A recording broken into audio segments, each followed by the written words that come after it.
Hi, you're listening to Fashion Unzipped. I'm your host, Charlie Gowans-Eglinton, Senior Fashion Editor at The Telegraph. But before I was Senior Fashion Editor, or any kind of editor, I didn't really know what they did. I had a vague sort of idea about lavish gifts and first-class travel and probably loads of champagne and really nice clothes, but that was about it. In this new mini-series, I'm going to be speaking to women working in fashion and finding out what their day in the life looks like. I'm starting right at the top with Stella Magazine's new editor, Caroline Barrett. Caroline, welcome. Hi, Charlie. Caroline, let's begin at the beginning. How would you describe your job to someone who knows nothing about it? I guess it's like being the conductor of an orchestra. You're at the head of a publication where every decision basically lands in your lap. But it's collaborative as well. So to put it in a really simplistic form, at the moment, the issues that we're editing have about 50 pages. And it's my job to think about all the content and how we want the publication to be. So, for example, we will have a cover star, we will have a fashion section, and I will work alongside the fashion team to come up with that content. We have a beauty section, and I'll work with the beauty editor. There will be features in there that the features team will look after, and an entertainment team with interviews. And it's sort of looking at all of these areas and piecing them together every week to produce a publication. It sounds simple, but it isn't. And actually, it's really, really hard to describe. I'm thinking it's kind of like you're a head chef, because different parts of the kitchen will be like in charge of like the meat, yes, or like the vegetables. Yes. But then if someone sends their plate back, it's your fault. Yes. And it doesn't matter if you didn't actually cook that piece of meat because you sent it out of the kitchen. It is. Yeah, it is. And you always have to have your eye on everything at all times. It is exactly that.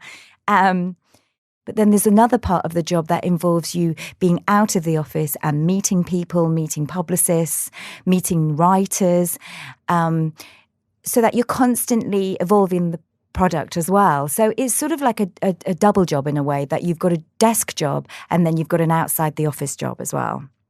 But it's quite interesting. This is my first week editing at Stella, and it's exactly 23 years ago this week that I started my journalism career at a local paper in York. And like you, I didn't really know what an editor did. I just knew I wanted to write. And back then it was very different because there wasn't the social platforms that we have now, the social media platforms that we have now. So if you wanted to write, you really did just write for a publication. And if you were from Yorkshire like me, there were not very many publications.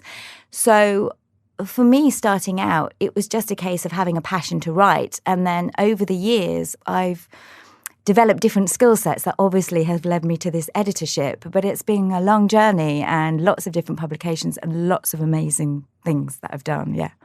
So that first job in York, how did you get that? There was an advert in the paper looking for a junior reporter. I mean, I don't even know if they advertise these jobs anymore because there's a lot of like university schemes, but it was in the local paper. They were looking for a junior reporter, and whoever got the job were then sponsored by the newspaper to go to journalism college, and then they were guaranteed a job on the paper. So I think there were 600 people who applied for the job, and we had an away day where we had to go into the office. We had a talk by the editor. Then we got to watch the print run because it was a daily paper and there were 3 different editions, and it was printed in the office, just at the back of the newsroom. What, like on a giant? Yeah, it was huge and it was magical because they pressed a button. It sounds so simple. They pressed a button and the print run just ran. And then in the afternoon, we had to go out and find 3 exclusive stories, write them up in about 250 words each, submit them, and then go home. And I got 3 stories. It just happened that I knew quite a few people in York and in the area, and a couple of big stories had happened, and I managed to get a couple of lines that were good. I can't even remember what they were now, but they were big at the time. And then, I got the call a week later to say I'd got to stage 2. and that was a writing test. And then a week later I got to stage 3, and that was meeting the editor, and I got the job. So I was a junior reporter 23 years ago.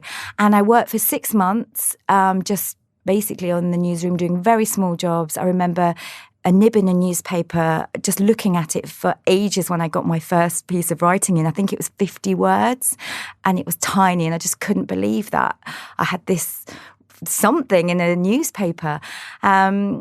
And then after 6 months, they sponsored me to go to journalism college. So I went on the Westminster training scheme, which a lot of the newspapers were a part of. It was a big group, and I went there for 15 weeks and learned shorthand, news reporting, council reporting, law reporting, everything, and came back and had worked on the paper. Yeah.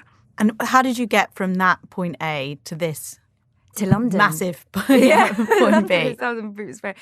So, yeah, I mean, I stayed on the paper for 2 years. It was brilliant. It was a brilliant experience, but I knew I wanted to come to London, and I knew that all the great jobs would be in London.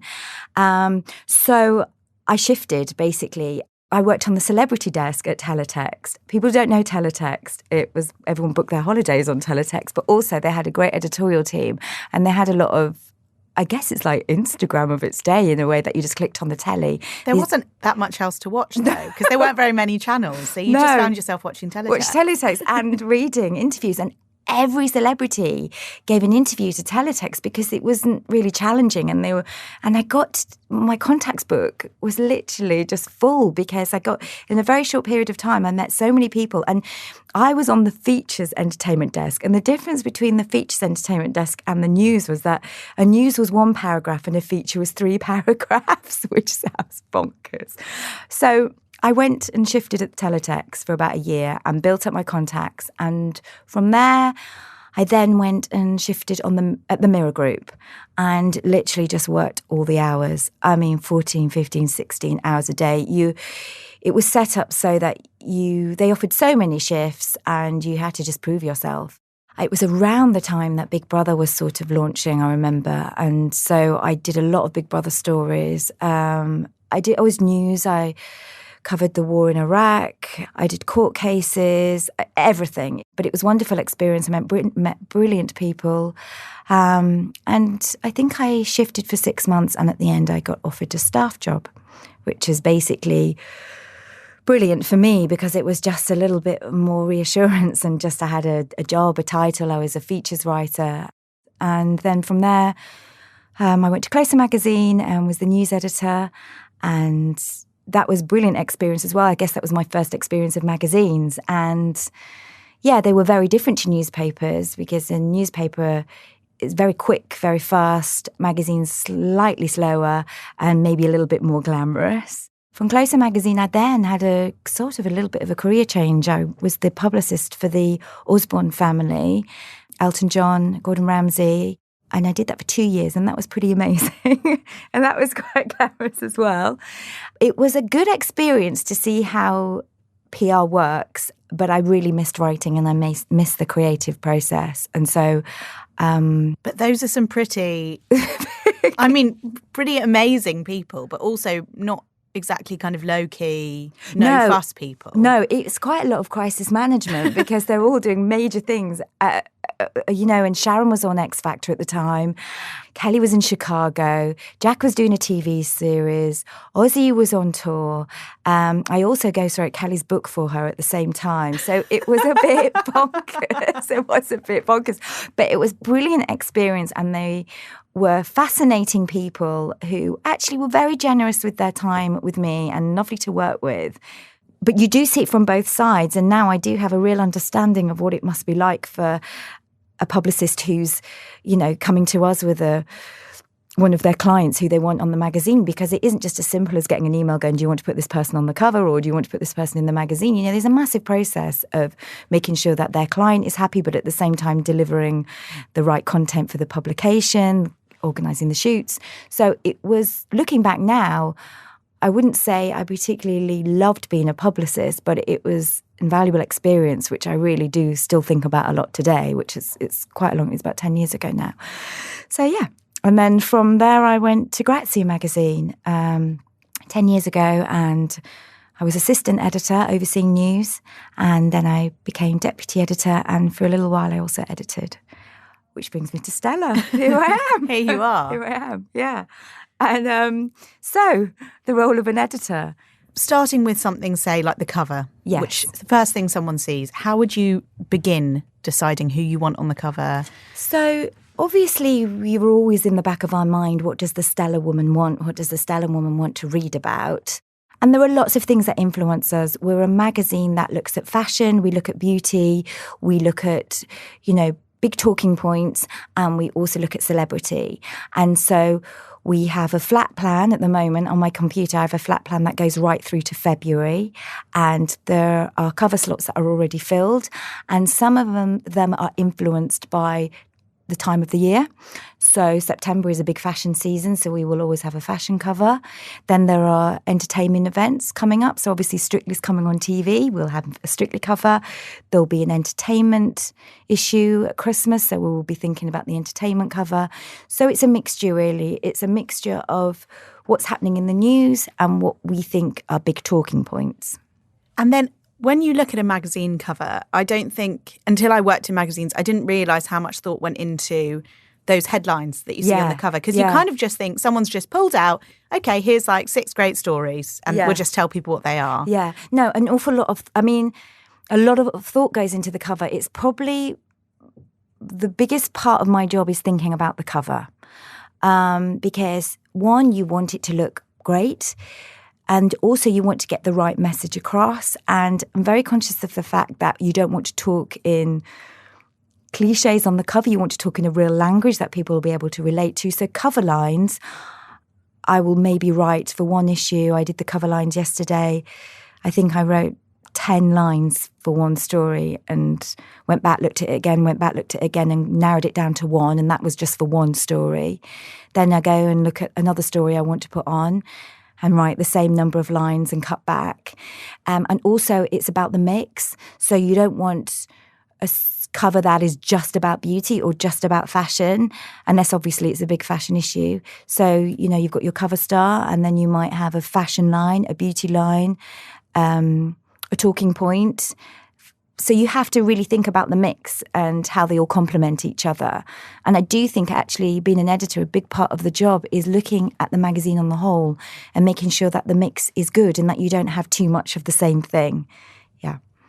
And in your kind of day-to-day then, yes. For example, what did you do yesterday? So it is a mixture of meetings with the team and meetings with PRs and reading copy. So I guess what I'll do is on an average day, I will come in, I'll have read all the papers before I get in because I just think it's so important that, everything that's going on. I usually have a couple of meetings, usually with the team, so perhaps with the deputies, and we'll be talking through features that have come in overnight. We'll edit copy, so I read all the copy that comes in and that's edited and then sent to the subs to put on the page. I'll be sitting with the art director and deciding the cover. So what best image yesterday, for example, for the cover, we had 5 possible images for the cover and we got it down to 1. So it's just a mixture really of looking after the team, working on the actual issue and meeting external people. Yeah. Is it as glamorous as people imagine? No, do you know what? That sounds really ungrateful. I think the day-to-day job is actually not so glamorous, but I think we are privy to glamorous moments that we should really celebrate and not take for granted. Does that make sense? Yeah. So I do think that obviously there are some people who are going, well, of course your job's glamorous. You're putting a magazine together, you're looking at wonderful clothes, you're writing about fantastic celebrities. And I guess that is glamorous, but when you're in the moment and doing it, you're just thinking, gosh, I want to make sure that fact's right. I want to make sure that headline's correct. I want to make sure that that picture looks brilliant. I want to make sure that the reader's going to enjoy it. You're thinking about those things predominantly. But then, maybe you're getting to go to a wonderful premiere in the evening, or you're going to go sit at a great show, or, you're going to get to go, I don't know, I think my second day in the job, I was judging the Stella Smart Beauty Awards and, sitting with Mary Greenwell and Ruby Hammer and judging these latest beauty products, that's a total gift of a job. And I feel like I'm very lucky to do that. So there are elements of the job that are glamorous, yes. And in terms of that magazine and paper culture, because obviously Stella is unusual in that it's a supplement. So, you're a magazine, but you sit within a paper. We're in the paper office. You're surrounded by the newspaper. Is it less kind of glamorous and loud and... I think if you're sort of a self-contained magazine in a magazine office, they feel slightly different because you've just got one deadline to worry about, your magazine deadline. Whereas I think in a newspaper, there's lots of deadlines going on, and there are people working under lots of different circumstances, doing lots of different jobs. I think at Stella, we are sort of tucked away a little bit, even though this office is huge. We're tucked away a little bit. Because I remember roller skating up and down the Grazia office. I was just thinking about how glamorous it is. I remember a mouse running over the keyboard of somebody in one of my offices as well, which didn't feel very glamorous. I think newspapers feel a little bit more serious. But there are so many different characters that it sort of brings its own fun as well. But yeah, they are different. Of course, the Stella office is going to be Stella section is going to be slightly different to, say, the Grazia or the Vogue or Cosmo, because they're just maybe self-contained. And I think we have to be just mindful of the fact in a newspaper that there are bigger stories going on as well as our little magazine too. What have been some of your kind of proudest achievements? Gosh, there've been so many. I think just literally getting started and being able to actually be a journalist. When I was at school and when I spoke to the careers teacher and said I wanted to be a journalist, she said, well, yeah, but you'll have to have a plan B. And I thought that was just really bizarre because that's all I wanted to be. But maybe looking back now, there were not so many opportunities. So just actually being able to be a journalist, I think, has been a real high point for me. And there have been so many. Your first byline on the front page, on the splash of a newspaper is always a fantastic moment. We changed the law at Grazia. We changed the pay gap law. We went to Parliament, and that was a huge thing to be a part of. I was one of a team, and that was just wonderful. And becoming an editor and being able to look after Stella is a real high point too. Has the money ever been a problem? Because I think that's something people thinking about getting into journalism often ask me. Oh, yeah. Will you earn a lot of money? Yeah, when you were starting out, did you ever... I mean, my first salary was £6,000. And I remember them saying it's £6,000 and you also have to get a car too. As in you'd have to pay for the car? Pay for the car, yeah, because it was a local reporter and I was driving around everywhere. But I'm really conscious of the fact that people don't, in some jobs, don't earn very much money and then don't get the experiences we get. It's not the highest paying job. We're not in banking, but we have a lot of wonderful perks as well. Yeah. And what are the worst bits of the job? Things do go wrong. I remember on one magazine, we had a cover and the person on the cover had 3 arms because there'd been a little bit of a Mac situation where an extra arm had been backed on, which sounds hilarious now. It isn't funny, but the magazine came out and we thought, oh my God, she's got 3 arms. There were moments when, it is very stressful and you want to be the first to get the first interview with somebody. You want to be the first to get the best story. You want that. That never goes away. It's what a lot of us do it for, is because we want to get that big hit. We want to get the big interviews. And when you don't get it, it is disappointing. And that's an aspect that, you're constantly, I think it's one of those jobs where you can never just sit back and think, oh, this will all work itself out. You have got to just have that same passion as you had when you first started. Like, I remember, being on a local paper and just wanting to be the first person to get an interview with somebody, Imran Khan. It sounds ridiculous. Imran Khan was visiting York and opening a restaurant. And I just wanted to get the interview with him because it was a celebrity coming to York. And It sounds tough, but I just wanted to be the first to get it. And I think that passion never really goes away. You always want to be the first person to get something. Yeah. Have you found it difficult to have a work-life balance? Does that get easier? Have you had to make sacrifices?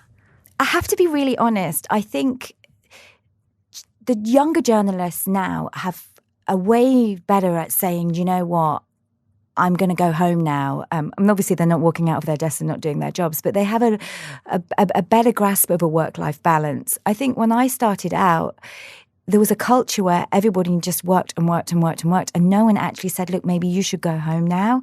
It was just the nature of the publication. And I think journalists now, the younger journalists, are better at doing that. However, I do think that, you have to have a work-life balance. There is absolutely no point in having somebody on the team sitting at their desk for hours and hours and hours. You're not going to get the best out of them anyway. And I think people are so much more conscious of mental health, their own mental health, that there has to be that balance. What piece of advice would you give to someone wanting your job? Some people might come into the job just because they want to write. And I think there are lots of platforms and lots of places that you can do that. I think it's a very different culture now because you can set up your own blog. You've got a voice almost instantly. But I do think that if you do want to work for a publication in particular, you should really learn that publication inside out. You should read every aspect of it, even if it's the sections that you're not particularly interested in. You should learn about the reader. I think obviously I mentioned earlier, but at the end of the day, this isn't a vanity project. This is about the reader. It's about the person who's paying for a publication, and they should be at the heart of everything you do, and you should know that reader inside out. You should know that when you put something on the page, that the reader is going to get something out of it. I think there's a lot to be said for people writing about themselves. I think that is very important. I think the conversation around mental health wouldn't be so big and so successful if people hadn't written about their own experiences. And I think that is very important. And I also think along with that, it's also important that we think about what the reader is going to get out of it when we write about it. It's sort of a partnership, if that makes sense. Yeah. Well, I think that's all we've got time for. Caroline, thank you so much for joining me. Thank you. We'll be back soon with a new episode, but in the meantime, visit telegraph.co.uk/Fashion Unzipped sub to get a free 30-day subscription to all of the Telegraph's fashion content online, and all of our other content too, of course. And please leave us a review on Apple Podcasts. Special mention this week goes to Gardy1687, who's been listening on long train journeys across Vietnam. Fabulous. You can also find me on Instagram and Twitter @CharlieGowans. Thanks for listening.